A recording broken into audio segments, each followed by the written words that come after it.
संसार में रह करके भी महात्मा है। और ये जो माया है ना, ये माया जिसके बस में है वो परमात्मा है। तो गोपियां संसार में तो हैं, संसार के समस्त कार्य कर रही हैं, अपने पति की सेवा कर रही हैं, अपने घर का सास ससुर का पूरा ख्याल रख रही हैं, भोजन भी बना रही हैं। और भोजन किसके लिए बना रही हैं? वह प्रयोग कोई भी करे, परंतु जब भोजन बनाती हैं तो भगवान को हृदय में रख करके भोजन बनाते हैं। आओ मन बसिया मेरे रंग रसिया, मेरे भोजन का भोग लगाओ रसिया। मेरे मन बसिया रंग रसिया, मेरे भोजन का भोग लगाओ रसिया। मेरे भोजन का भोग लगाओ रसिया। आओ मन बसिया मेरे रंग रसिया, मेरे भोजन का भोग लगाओ रसिया।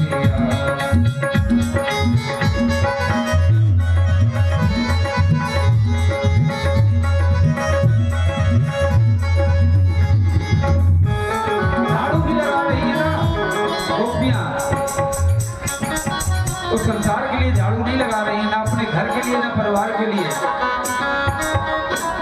कहते हैं कि परमात्मा देखो, मैंने अभी तक अपने आंगन की झाड़ू नहीं लगाई, तो भगवान कैसे आएंगे? मैंने आंगन नहीं बुहारा, मैंने आंगन नहीं बुहारा, कैसे आएंगे भगवान? कैसे आएंगे भगवान?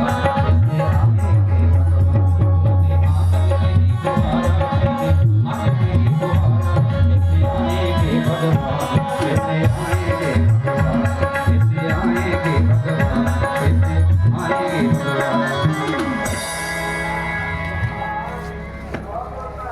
संसार में रह रही गोपियां सब काम कर रही हैं, परंतु सब कुछ करते हुए महात्मा है। सुखदेव जी कहते हैं कि इस महाराज का अधिकारी तो वही व्यक्ति बन सकता है जिसने अपने जीवन में 7 प्रकार की भक्ति प्राप्त की हो, जो 7 भावों में डूब चुका हो। प्रथम सुने भागवत, प्रथम सुने भागवत, भक्त मुख भगवत वाणी। जिसने अपने जीवन में सबसे पहले भागवत सुनी, भक्त मुख भगवत वाणी,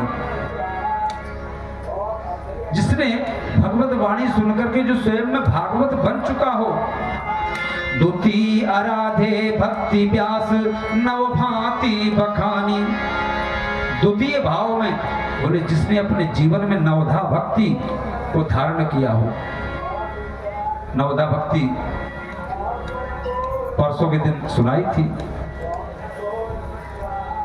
प्रथम भगत संतन कर संगा, दूजे रति मम कथा प्रसंगा, तीसर भगत यमान, चौथी भगत मम दुर्गन, करई कपट तजगान। तो जिसने अपने जीवन में नवधा भक्ति धारण करनी हो, द्वितीय आराधे भक्ति व्यास नव भांति बखानी, और तीसरी तृतीय करे गुरु। अगर आपने अपने जीवन में गुरु नहीं बनाया है, तृतीय करे गुरु, समझ दक्ष सर्वज्ञ रसीलो, चौथे होए विरक्त बसे बन राज जसीलो। चौथे भाव में बोले अपने जीवन में विरक्तता लाना चाहिए। काम क्रोध लोभ मोह राग द्वेष ईर्ष्या छल दंभ द्वेष पाखंड झूठ, इन सब से विरक्त होना चाहिए। जीवन में वैराग्य जब तक नहीं आएगा, जब तक वह जीव महाराज का अधिकारी नहीं बन सकता। पंचम भूले देह सुधि, 5वें भाव में जब वह जीव अपने देह की सुधि को भूल जाए कि मैं स्त्री हूं कि पुरुष हूं, जिसको अपवर्ग की प्राप्ति हो जाए, उसको होश ही ना रहे कि मैं कहां बैठा हूं, मैं कौन हूं, कौन मेरे पास में है। पंचम भूले देह सुधि और छठे भाव नारास की, तब जाकर के वह जीव छठवें भाव में महाराज का अधिकारी बन पाता है। साते पावे रीति रस श्री स्वामी हरिदास की, साते पावे रीति रस।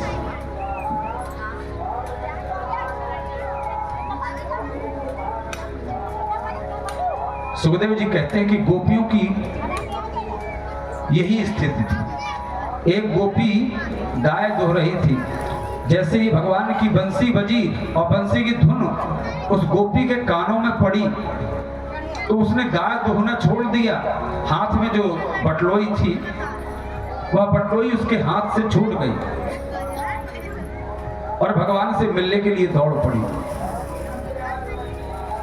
एक गोपी अपने घर में अपने पति के लिए चूल्हे पर हलवा बना रही थी, तो उसके हाथ में जो चम्मच थी, चम्मच लेकर के ही भगवान से मिलने के लिए दौड़ पड़ी, हलवा चूल्हे पर ही चढ़ा रहा। एक गोपी आभूषण धारण कर रही थी, तो महाराज नाक की नथ कान में लटका करके चल पड़ी। बंसी की धुन सुनाई पड़ी तो उसे होश ही नहीं रहा कि ये नथ कान में पहनना है कि नाक में पहनना है। इतनी मस्त हो गई कि कान में लटका ली नाक की नथ। एक गोपी कपड़े पहन रही थी और उसी समय बिल्कुल बंसी की धुन कानों में पड़ी। जैसे ही कानों में ध्वनि पड़ी तो महाराज जो ऊपर का वस्त्र था वो नीचे पहन लिया, नीचे का वस्त्र ऊपर पहन लिया। जो जिस स्थिति में था उसी स्थिति में दौड़ पड़ा। एक गोपी अंगराग लेपन कर रही थी। जानते हैं अंगराग लेपन क्या होता है? ये तो परमहंसों की भाषा है, लेकिन आजकल की भाषा में जिसको कहते हैं मेकअप। आजकल तो महाराज ना जाने कौन कौन सी क्रीम, कौन कौन सा पाउडर, कौन कौन सी लिपस्टिक। और सुखदेव जी को इन सब से क्या मतलब था? वे तो इतना जानते थे कि बस स्त्रियां अंगराग लेपन करती हैं, और उस समय तो ये सब चलता भी नहीं था। पुरानी जो माताएं हैं वे जानती हैं कि जो पुरानी माताएं थी पहले पान पत्ती चला करती थी, तो कुछ माताएं पान पत्ती को अपने होठों में घिस लेती थी।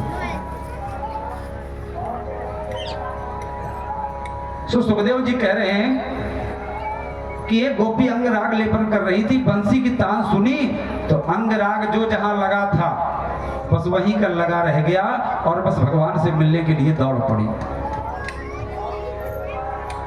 कोई आंख में काजल लगा रही तो आधी आंख में काजल लग पाया, बंसी की धुन सुनी तो काजल वहीं छोड़ दिया, चल पड़ी। किसी ने आधे होठ में लिपस्टिक लगा पाई, बंसी की धुन सुनी उतने ही छोड़ करके बस भगवान से मिलने के लिए दौड़ पड़ी। ऐसी स्थिति।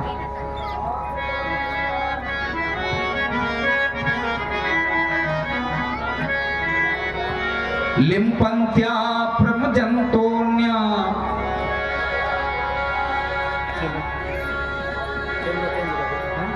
सुखदेव जी अपनी भाषा में कह रहे हैं कि लिम्पन्त्या, बोले गोपियां लीपा पोती कर रही थी।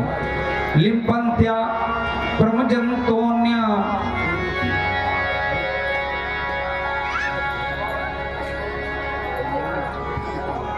अंजन्त्या काष्ठलोचने। अंजन, अंजन माने काजल, काष्ठ माने आंख में, लोचन माने नेत्र। अपनी आंखों में अंजन लगा रही थी। लिप्पन्त्या अर्थात अंगराग लेपन कर रही थी। व्यत्यस्त वस्त्राभरणा, वस्त्राभरणा बोले व्यत्यस्त, अस्त व्यस्त। उनके वस्त्र जो थे वो अस्त व्यस्त थे, उल्टे सीधे वस्त्र पहन लिए थे। व्यत्यस्त वस्त्राभरणा काश्चित कृष्णांतिकम ययु। तावार माणा पतिवी पितृभिर्भ्रात बंधुवी गोविंदा पुरतात मानो न निवर्तन्त मोहिता। तावारे माणा पतिवी, ऐसी भी गोपियां थी कि जो भगवान से मिलने के लिए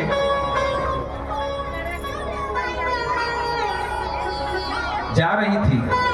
रास्ते में उसका पति मिला, उसके पति ने कहा कि कहां जा रही हो? तो गोपी ने कहा कि अपने प्राणपति से मिलने के लिए। पति ने कहा कि तुम्हारा पति तुम्हारे सामने खड़ा है, दूसरा पति कहां से आ गया? ये प्राणपति कौन है? गोपी ने कहा कि मेरा रास्ता छोड़ो, मुझे जाने दो। पति ने सोचा कि ये तो पागल हो गई है, पकड़ा, हाथ पकड़ करके घर में लाया। परंतु गोपी का जो मन था वो बड़ा बेचैन था। वो तो गोविंद से मिलने के लिए तड़प रही थी, परंतु पति ने जबरदस्ती उसको कमरे में बंद कर दिया, बाहर से कुंडी लगा दी। तो उस गोपी के मन में इतनी स्पृहा हुई, इतनी जलन हुई कि महाराज उसने अपने दाहिने अंगुष्ठ से देहाग्नि प्रकट कर ली कि जो मेरे गोविंद से मिलने में जो शरीर बाधा पड़ रहा है, ऐसे शरीर को त्याग देना ही ठीक है। उस गोपी ने देहाग्नि प्रकट करके अपने शरीर को जला दिया। बोले अगर जीते जी मैं अपने प्राणपति से नहीं मिल सकती हूं तो मरने के बाद तो मुझे कोई नहीं रोक सकता। तो उसने अपने शरीर को जला करके राख कर दिया और सूक्ष्म जीव के रूप में वह गोपी भगवान के पास सबसे पहले पहुंच गई। ये स्थिति। स्वामी विवेकानंद कहा करते थे कि उठो जागो, अपने लक्ष्य तक पहुंचने से पहले मत रुको। हम लोग हमेशा दूसरों को दोष देते हैं, किंतु हमें विचार करना चाहिए कि अगर हमारी सफलता में कोई कमी रह गई है, हम कहीं पर असफल हुए हैं, तो कहीं ना कहीं हमारे पुरुषार्थ में कोई कमी रह गई है। हम लोग एग्जाम देते हैं, परीक्षा देते हैं किसी भी नौकरी के लिए, पढ़ाई के लिए, तो कभी 1 नंबर से कभी 2 नंबर से रुक जाता है, तो दूसरे को दोष देने लगते हैं। अरे हम कहते हैं कि इतनी पढ़ाई करोगे महाराज, अगर 4 नंबर की जरूरत है, 4 की जगह 10 लाएंगे, इसकी ताकत है कि रोक लेगा। अगर हम कहीं पर असफल हो रहे हैं तो ये हमारे पुरुषार्थ की कमी है।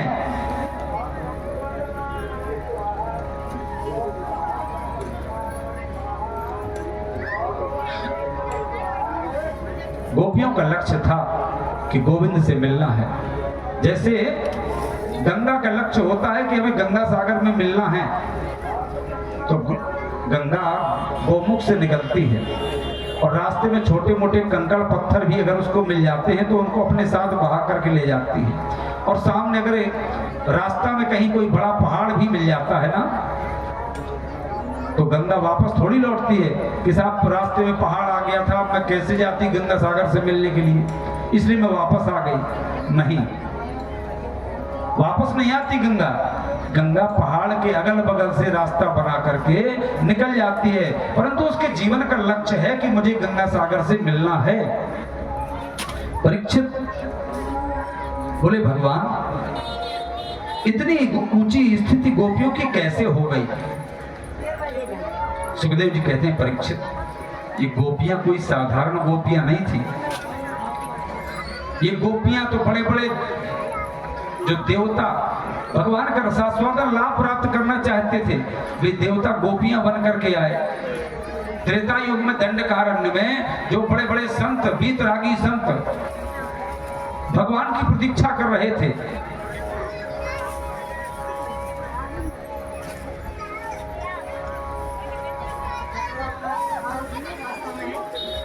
कि हे प्रभु कब दरस दोगे?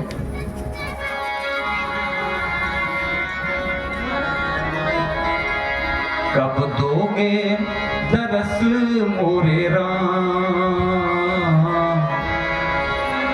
कब दोगे दरस मोरे राम, अखियां तरस रही। भगवान जब सीता की खोज करते हुए दंडकारण्य में जा रहे थे, संतों को पता था कि राम जी के चरणों में इतनी ताकत है कि राम जी ने पत्थर में भी अपना चरण छुड़ा दिया था तो पत्थर भी स्त्री बन गई थी। संतों ने सोचा कि बहुत परेशानी पड़ती है रोटी की। सब संतों ने एक एक पत्थर उठाया और उसकी स्त्री की मूर्ति गढ़ने लगे। सोचा कि हम स्त्री की मूर्ति गढ़ लें और जब राम जी आएंगे तो राम जी के चरणों में ये पत्थर छुड़ा देंगे, सब स्त्रियां बन जाएंगी तो बढ़िया रोटी की समस्या खत्म हो जाएगी। अब जब राम जी जंगल जंगल खोजते हुए चले जा रहे थे,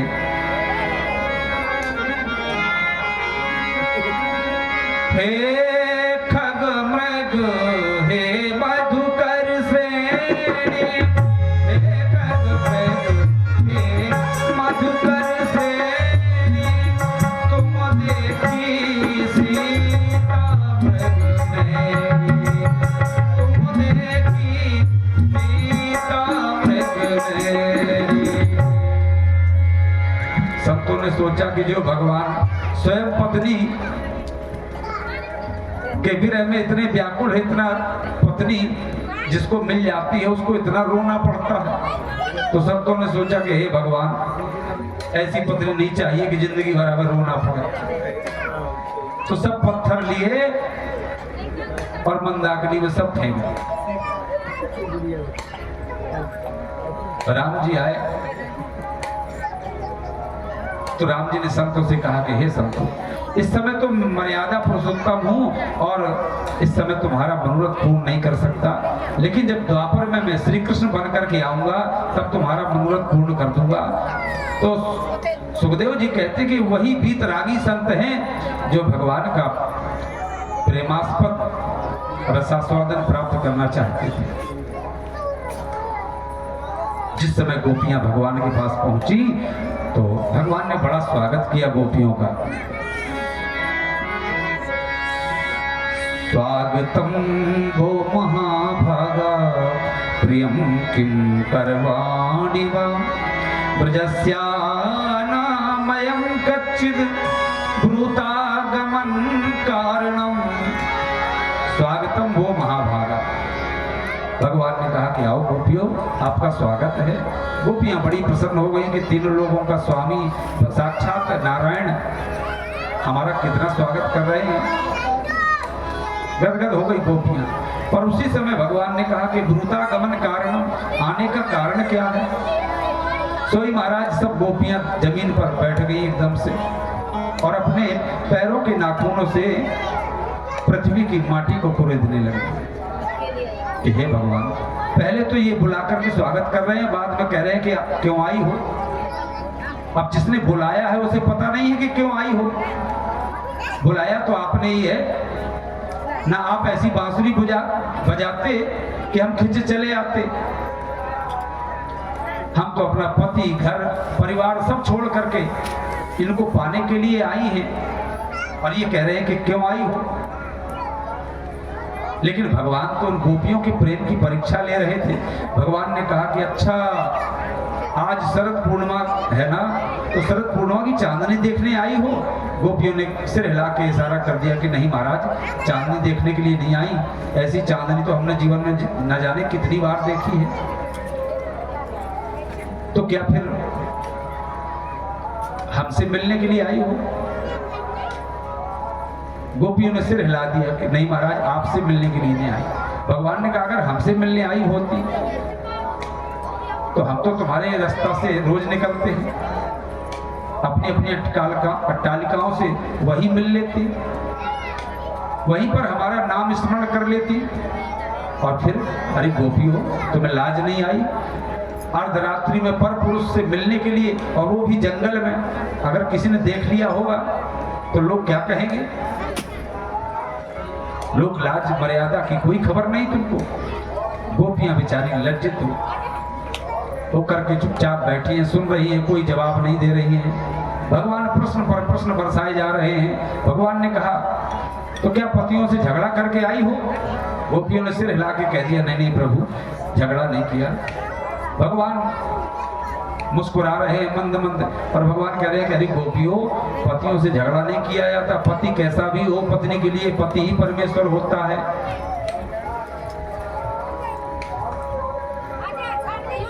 पर गोपियों ने सिर हिला के इशारा कर दिया कि प्रभु हमारा ना कोई झगड़ा हुआ है और ना हम पति छोड़ करके आई हैं।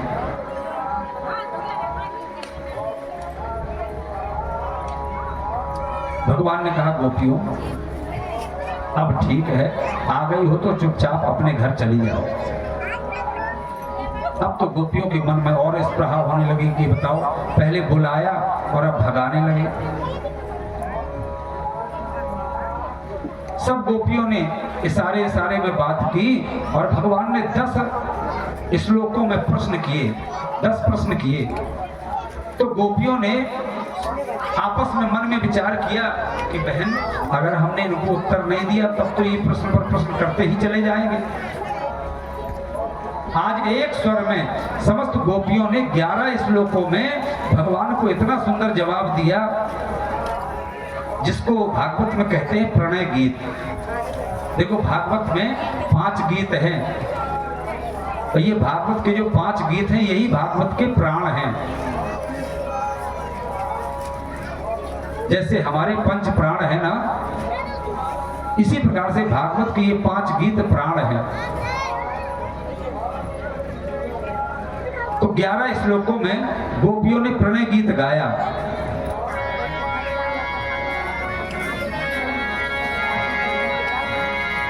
मयीवं विभोरति भवान गदितुं नृशंसं संत्यज सर्व विषयान् तव पादमूलं भक्ता भज सुदुःखग्रहमां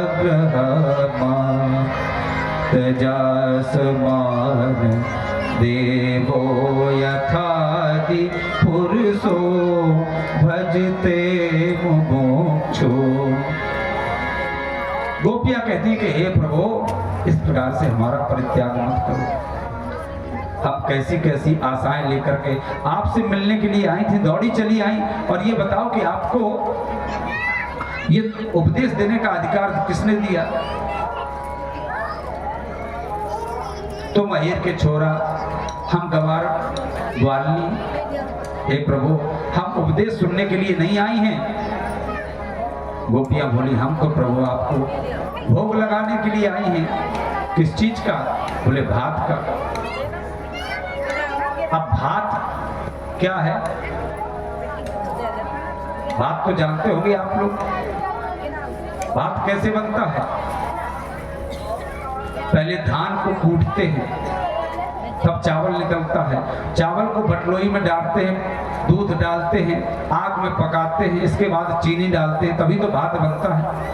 तो गोपियां कह रही हैं कि हमने इस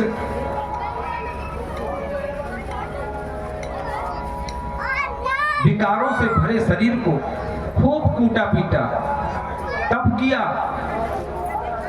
और तब करके शरीर से जितने भी विकार हैं सबको दूर कर दिया। काम, क्रोध, लोभ, मोह, राग, द्वेष, ईर्ष्या, इन सब को अलग कर दिया। सार सार को गह लिया और थोथा दे उड़ाए। तो बोले जितने भी विकार थे सबको त्याग दिया। इसके बाद इस शरीर को तपा करके विरह की अग्नि में, आपके चिंतन में, आपके विरह की अग्नि में खूब पकाया, और जब ये पक गया तो इसमें आपके प्रेम रूपी चीनी डाल करके भात बनाया सरकार, और उसी भात का भोग लगाने के लिए आप आई हैं, और आप कह रहे हो कि लौट जाओ। ये तो बहुत गलत बात है। जैसे किसी को भूख लगी हो और वो भोजन की थाली मंगाए और उसके सामने भोजन देने वाला थाली लेकर के आए और भोजन करने वाला कहते कि भाई ले जाओ अपनी थाली, हमें नहीं खाना, तो कितना बुरा लगेगा। इसी प्रकार से गोपियां कह रही कि अगर आपको भूख नहीं थी तो आपने थाली मंगाई ही क्यों?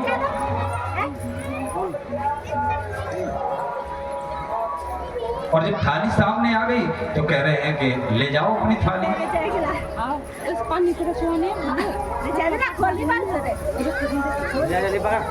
भगवान बोले तो एक काम करो, अपने अपने घर लौट जाओ, कोई बात नहीं, जैसे हमें भूख नहीं है, नहीं खाना है तो अपने ले जाओ थाली, चली जाओ। गोपियां कह रही हैं कि प्रभु हम तो चली जाएंगी, पर हमारा ये मन जो आपके पास है, हमारा चित्त जो आपने चुरा लिया है, तो शरीर घर में जाकर के करेगा क्या? क्योंकि बिना मन के ये शरीर कुछ कर नहीं सकता। आप भले ही यहाँ बैठे हो, लेकिन आपका मन तो महाराज मुस्कुरा घूम रहा है, रात घूम रहा है। किसी का मन मेला में लगा है कि बढ़िया चाट समोसा की दुकान लगी है, वहीं पर जाकर के खाएं। किसी का जलेबी समोसा में रबड़ी में ध्यान रखा है। किसी को लग रहा है कि बढ़िया मनिहारी की दुकान है, बढ़िया खरीद ले सब मेकअप का सामान।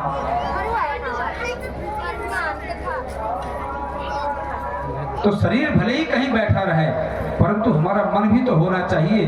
तो गोपियां कह रही हैं कि मन तो आपने पहले चुरा लिया है, चित्त को चुरा लिया है, अब शरीर घर में जाकर के क्या करेगा? शरीर को तो भेज दोगे, पर चित्त को कैसे भेजोगे? मन को कैसे भेजोगे? भगवान बोले कि गोपियों हम अपनी योग माया के द्वारा तुम्हारे शरीर को भेज देंगे। तो गोपियां कहती हैं शरीर को तो भेज दोगे, पर चित्त कहां से लौटाओगे? अब भगवान तो गोपियों के प्रेम की परीक्षा ले रहे हैं। भगवान ने कहा अच्छा गोपियों एक बात बताओ, तुम चाहती क्या हो? गोपियों ने एक स्वर में कहा कि प्रभु हम आपके अधरामृत का पान करना चाहते हैं। अब ये अधरामृत क्या है? धरती इति धरा, तो धरा माने होता है धरती, तो धरती में जो मिल जाए वो है अधराम, जो वो है धरामृत। और जो धरती में कहीं पर ना मिले वो है अधरामृत।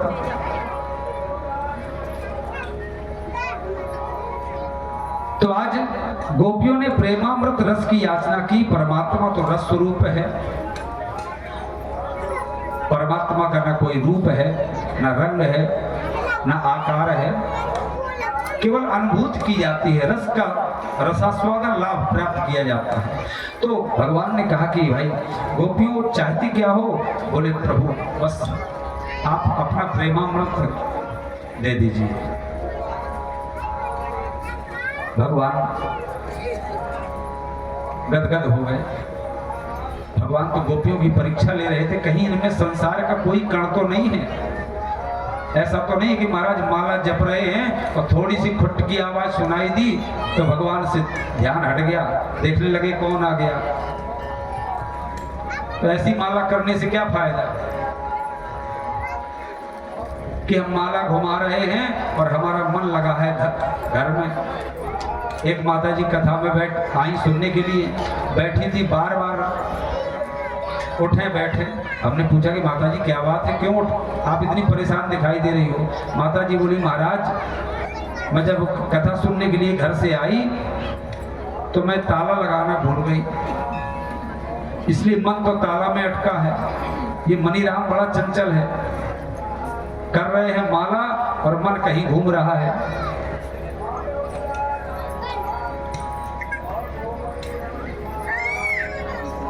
इसलिए भगवान जब संसार के लोग परीक्षा लेते हैं, हम स्कूल में पढ़ने जाते हैं तो अध्यापक साल भर पढ़ाता है, इसके बाद परीक्षा लेता है।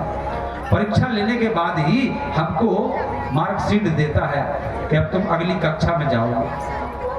आप किसी परीक्षा नौकरी के लिए इंटरव्यू देते हो, फॉर्म डालते हो, तो पहले आपको परीक्षा देनी पड़ती है, इंटरव्यू देना पड़ता है, पूरा जो है प्रोसेस फॉलो करना पड़ता है, तब जाकर के आपको नौकरी मिलती है, वो पद मिलता है। तो भैया जब संसार में परीक्षा ली जाती है तो भगवान परीक्षा नहीं लेगी। इसलिए आज जब भगवान ने अपने गोपियों की पूरी तरह से परीक्षा ले ली कि गोपियां तन मन धन से निछावर हैं, तो गोविंद गदगद हो गए। अब तो जितनी गोपियां थी महाराज 5 वर्ष से लेकर के 85 वर्ष तक की गोपी थी। सुखदेव जी कहते हैं सब गोपियों के मध्य गोविंद प्रकट हो गए। प्रत्येक गोपी को ये लग रहा है कि गोविंद मेरे साथ मेरे गले में गलबहियां डाल करके और खड़े हुए हैं, मुस्कुरा रहे हैं। और जिस समय गोविंद ने श्री किशोरी राधा रानी के साथ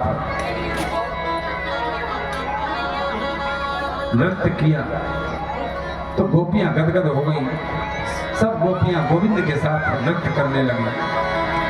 और नाचे मन मोरा, नाचे मन मोरा, तिगतीदा दिग दिखते, नाचे मन मोरा, तिगतीदा दिग दिखते, नाचे मन मोरा, तिगतीदा दिग दिखते, नाचे मन मोरा, तिगतीदा दिग दिखते। मुरली सुहानी बाजी, मुरली सुहानी बाजी, गोपी मगन गई, नाचे मन मोरा, तिगतीदा दिग दिखते।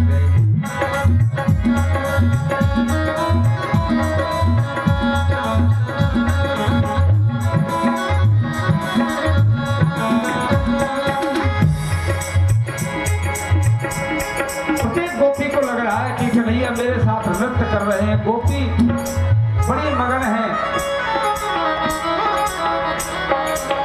राधा की पायल बाजी, राधा की पायल बाजी, ललिता की मोहपुर, राधा की पायल बाजी, ललिता की मोहपुर।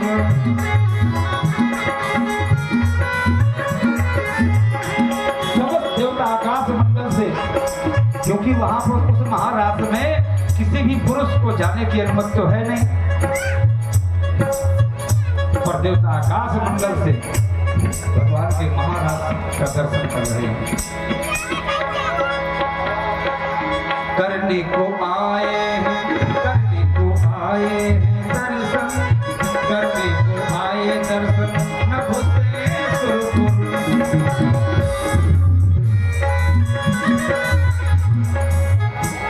और नाचे मन मोरा मगन के जाते, नाचे मन मोरा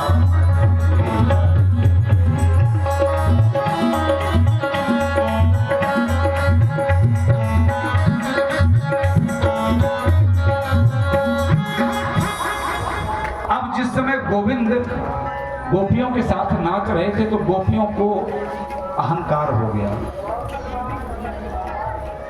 मन में अहंकार का भाव आया कि नाचते हुए नटनागर को देख करके गोपियों को लगा, ये भ्रम हो गया कि देखो तीनों लोकों के स्वामी कैसे नाच रहे हैं, हमारे इशारों पर, हमारी सुंदरता पर मोहित होकर के हमारे साथ नृत्य कर रहे हैं। आज हमने त्रिभुवनपति को अपने बस में कर रखा है, परंतु जैसे ही कामदेव ने देखा कि भगवान गोपियों के साथ नृत्य कर रहे हैं, एक से एक सुंदर गोपी, तो कामदेव को लगा कि मैं भी चल करके जाऊं और भगवान का योग नष्ट कर दूं। कामदेव ने जाकर के अपने 5 बाणों को छोड़ दिया, वशीकरण, उच्चाटन, स्तंभन, उद्दीपन, सम्मोहन। परंतु महाराज जब कामदेव ने देखा कि मैंने अपने 5 बाणों को छोड़ दिया परंतु भगवान के ऊपर कोई प्रभाव नहीं पड़ा, तब चरणों में आकर के गिर गया। भगवान ने उल्टा लटका दिया कामदेव को। कामदेव ने भगवान की स्तुति की और कहा कि हे प्रभु, हे अच्युत, संसार में, विश्व में, इस सृष्टि में एक आप ही ऐसे हैं कि जो अपने पद से च्युत नहीं हुए, अलग नहीं हुए, अन्यथा इस संसार में ऐसा कोई नहीं बचा जिसको काम ने प्रभावित ना किया हो। नारद जैसे ऋषि विचलित हो गए विश्व मोहिनी को देख करके। भगवान शंकर भी मोहिनी के दिव्य स्वरूप को देख करके मोहित हो गए, परंतु आज कामदेव ने अपने 5 बाणों का प्रयोग करके और भगवान श्री कृष्ण को विचलित नहीं कर पाया, और वो भी दिव्य और सुंदर गोपांगनाओं के साथ नृत्य करते हुए।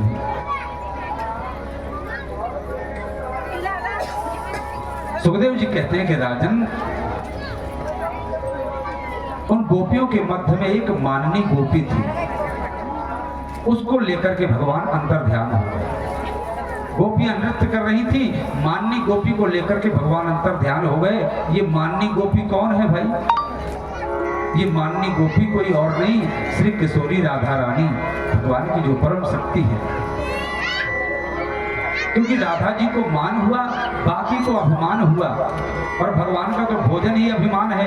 भगवान सबसे पहले अभिमान ही नष्ट करते हैं जीवात्मा का।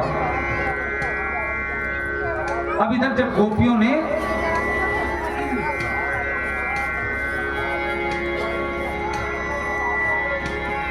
अपने बीच में भगवान को न देखा तो ब्रजबामाओं को ऐसे लगा कि जैसे मणिधर सर्प मणि को हरण करके ले गया हो, या पानी से मछली को अलग कर दिया जाए। विकल होकर के छटपटाने लगी, अपने प्यारे को ढूंढने के लिए दौड़ने लगी चारों ओर। प्रेम में इतनी पागल हो गई कि किससे भी अपने प्यारे प्रीतम का पता पूछ रही है। कोई तो बता दो हमें कि प्यारे प्रीतम कहाँ को गए। कोई तो बता दो हमें प्यारे प्रीतम कहाँ को गए।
इतनी प्रेम में पागल हो गई कि किसी से भी भगवान का पता पूछती है।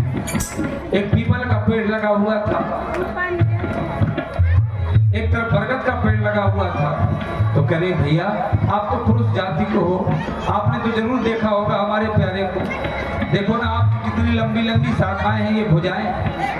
आप ही हमारे प्यारे को देखो, आपकी तो लंबाई कितनी है। आप ही देखो ना कि हमारे प्यारे कहाँ छुपे हैं इस जंगल में। बरगद पीपल मुझे बताओ, बरगद पीपल मुझे बताओ, शाखा चौबीस को फैलाओ।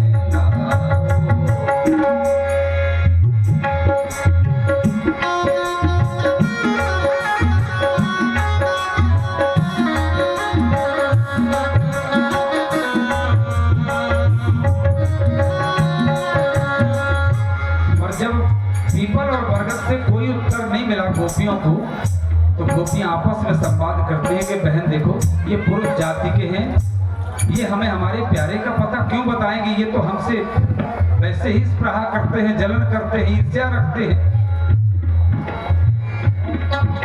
थोड़ा सा आगे चलते हैं। आगे चली तो देखा एक तुलसी का वृक्ष लगा हुआ था। विचार किया कि भगवान की तुलसी प्राण प्रिया है, इसने जरूर हमारे प्यारे को देखा होगा।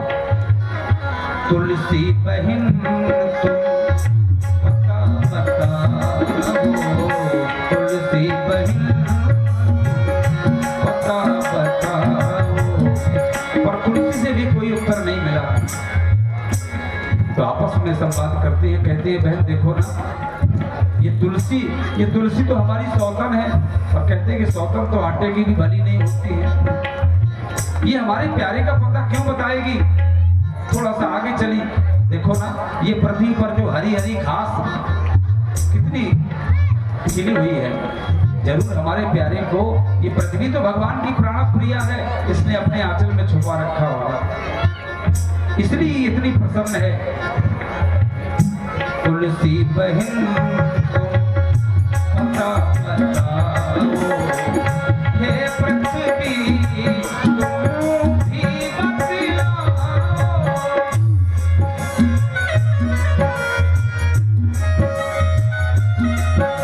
पृथ्वी से भी कोई उत्तर नहीं मिला। तो फिर हमें बड़ी बेचैन है गोपियां, दोनों हाथ फैला करके कहती है कि हम अपने प्यारे की भीख मांगती हैं। बिरहानल को बुझाओ, बिरहानल को बुझाओ, कन्हैया मेरा कहाँ खो गया।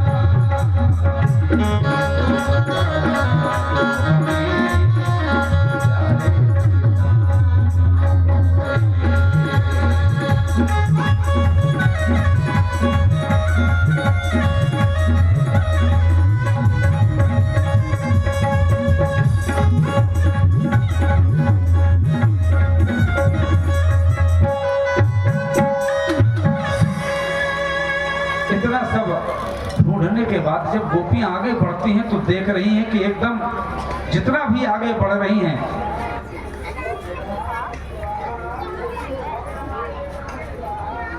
आगे धुंध सी अंधेरा सा छा रहा है।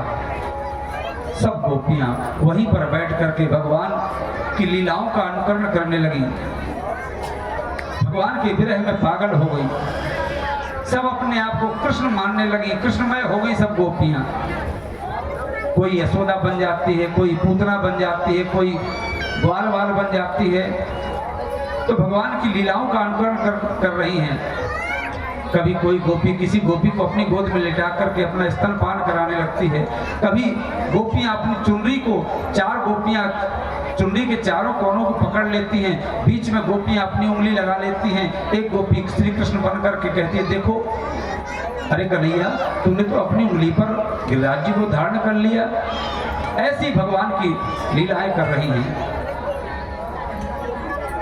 एक गोपी दूसरे गोपी को कन्हैया मान करके कहती अरे कन्हैया देख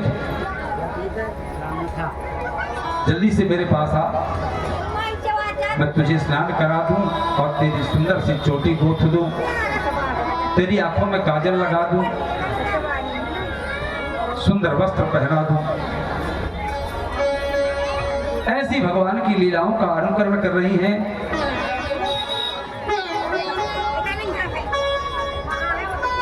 अनुकरण करते करते जैसे गोपियां थोड़ा सा आगे बढ़ी तो देखा कि ब्रज की रज में कुछ पैरों के निशान बने हुए हैं। गोपी ने कहा कि बहनों देखो हमारे प्यारे जरूर यहीं से गए हैं, देखो उनके पैरों के निशान बने हैं। एक गोपी बोली देखो हमारे प्यारे का जो पैर है ना वो ब्रज रज में गड़ा हुआ है, जरूर कोई हमारे प्यारे के साथ में कोई दूसरी सौतन है हमारी। उसको भगवान ने अपने कंधे पर बैठाया होगा तो वजन की वजह से हमारे प्यारे का पैर ब्रज रज में चुभ गया होगा। थोड़ा सा और आगे बढ़ी गोपियां तो देखा कुछ फूल की पत्तियां पंखुड़ी पड़ी हुई थी। एक गोपी ने कहा देखो बहन अब तो जरूर पक्का हो गया कि हमारे प्यारे के साथ में कोई ना कोई हमारी सौतन है। और उसका हमारे प्यारे ने श्रृंगार किया होगा, चोटी गूंथी होगी, बालों में गजरा लगाया होगा, और जब श्रृंगार कर रहे होंगे उसी समय पुष्प की कुछ पंखुड़ियां नीचे गिर गई होंगी, जरूर वही पंखुड़ियां हैं।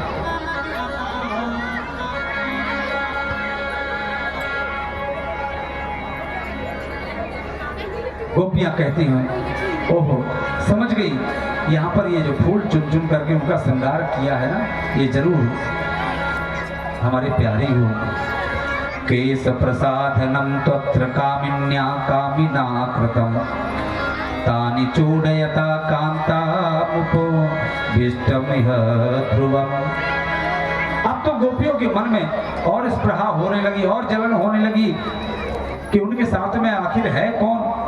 यहाँ पर श्री सुखदेव जी ने नाम स्पष्ट नहीं किया, इसलिए कि श्री किशोरी राधा रानी सुखदेव जी की इष्ट थी, आराध्य थी। और हमारे शास्त्र कहते हैं कि अपने आराध्य का, अपने गुरु का, अपने मित्र का, अपने बड़े बेटे का, अपनी पत्नी का, अपने पति का नाम नहीं लेना चाहिए, या जिनको हम सब अधिक प्रेम करते हैं बार बार उनका नाम नहीं लेना चाहिए। और सुखदेव जी की तो ये स्थिति थी कि जब भी वो श्री राधा रानी का नाम ले लेते थे तो उनकी 6 महीने की समाधि लग जाती थी। अब सुखदेव जी को डर इस बात का था कि परीक्षित को 7 दिन में मोक्ष दिलाना है, कहीं अगर हमने राधा जी का नाम ले लिया तो हमारी 6 महीने की समाधि लग जाएगी, परीक्षित को मोक्ष कैसे प्राप्त होगा। इसलिए बड़े सावधान रहते हुए सुखदेव जी ने भागवत में राधा जी का नाम नहीं लिया, अन्य पुराणों में, अन्य शास्त्रों में जरूर नाम आया है कि ये माननी गोपी कोई और नहीं, श्री किशोरी राधा रानी थी।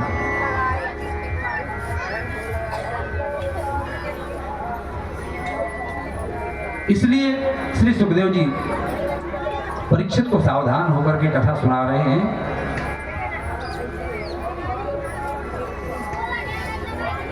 अब भगवान जो माननी गोपी थी श्री किशोरी राधा रानी, उनको लेकर के अंदर ध्यान हुए थे।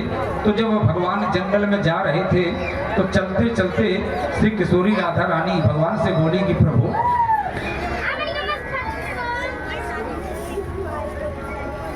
मैं चलते चलते बहुत थक चुकी हूँ, अब मुझसे चला नहीं जाता है। तो भगवान ने कहा कि एक काम करो राधे, तुम आओ मेरे कंधे पर बैठ जाओ। और जैसे ही राधा भगवान के कंधे पर बैठने के लिए पीछे मुड़ी तो भगवान वहां से भी अंतर ध्यान हो गए। भगवान ने राधा का भी अभिमान नहीं रहने दिया। अब श्री किशोरी राधा रानी भगवान के वियोग में विलाप कर रही थी। तब तक ये पीछे की गोपियां पहुंच गई। गोपियों ने देखा कि जैसी स्थिति हमारी है वैसी इस गोपी की है। पूछा बहन क्या हुआ? राधा जी ने कहा कि बहनों जो हाल तुम्हारा है वही हाल हमारा है। जो प्यारे तुमको छोड़ करके अंतर ध्यान हुए थे वही प्यारे हमको भी छोड़ करके अंतर ध्यान हो गए। अब तो गोपियों को थोड़ा सा राहत मिली। श्री किशोरी जी को आगे करके समस्त गोपियां यमुना के पावन कुलीन पर पहुंची और 19 श्लोकों में गोपियों ने बड़ा सुंदर गोपी गीत गाया। कनक मंजरी छंद में ऐसा गोपी गीत गाया कि महाराज भगवान भी अपने आप को नहीं रोक सके। ये भागवत का सबसे सुंदर गीत है। गोपियां कहने लगी कि अगर इस गीत को सुन करके भी गोविंद नहीं आए तो हम यमुना में कूद करके अपने प्राणों का त्याग कर देंगे। जीते जी अगर हम कन्हैया को नहीं प्राप्त कर सकते तो मरने के बाद तो हमें कन्हैया भी नहीं रोक सकते, हमारे प्यारे भी नहीं रोक सकते। जयति तेधिकम जन्मना प्रजा श्रेयत इंदिरा ससुदत ही।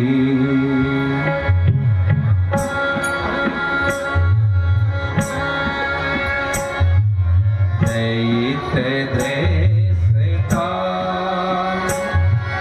देखुता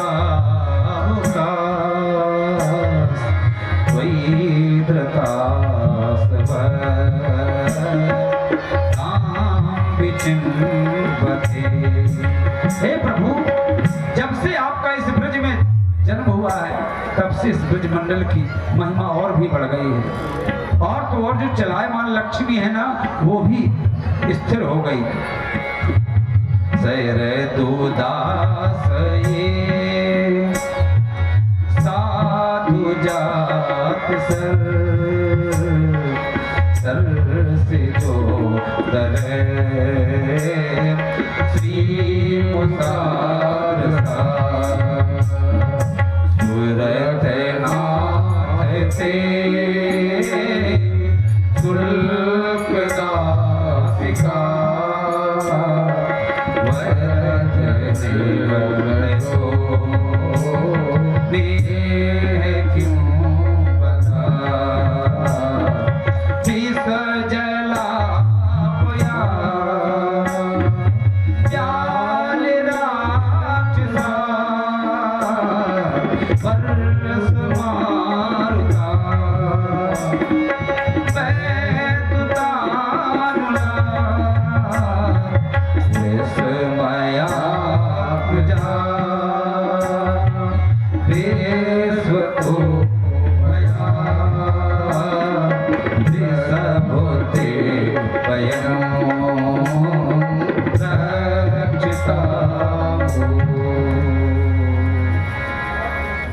गोपियां कहती हैं प्रभु, अगर आपको हमको छोड़ करके भागना ही था तो फिर आपने बुलाया क्यों?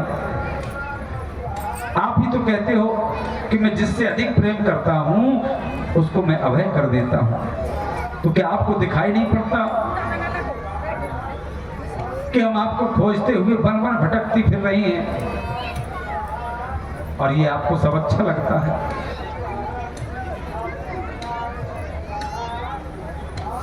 यदि आप कहो कि क्यों भटक रही हो तो प्रभु,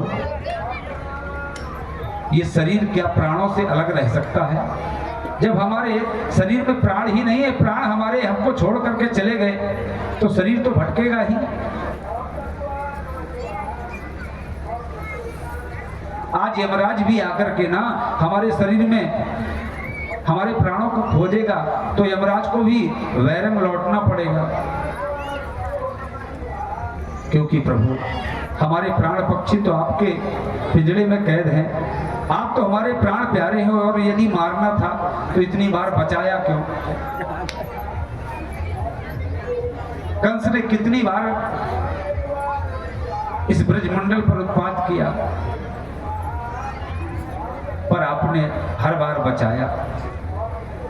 तुम्हारी ये निष्ठुरता देखकर हमें तो नहीं लगता कि तुम यशोदा के लाला हो, क्योंकि यशोदा मैया तो हमारी कितनी भोली है, कितनी दयालु है, कितनी ममतामयी है, कितनी करुणामयी है, कितनी दयामयी है।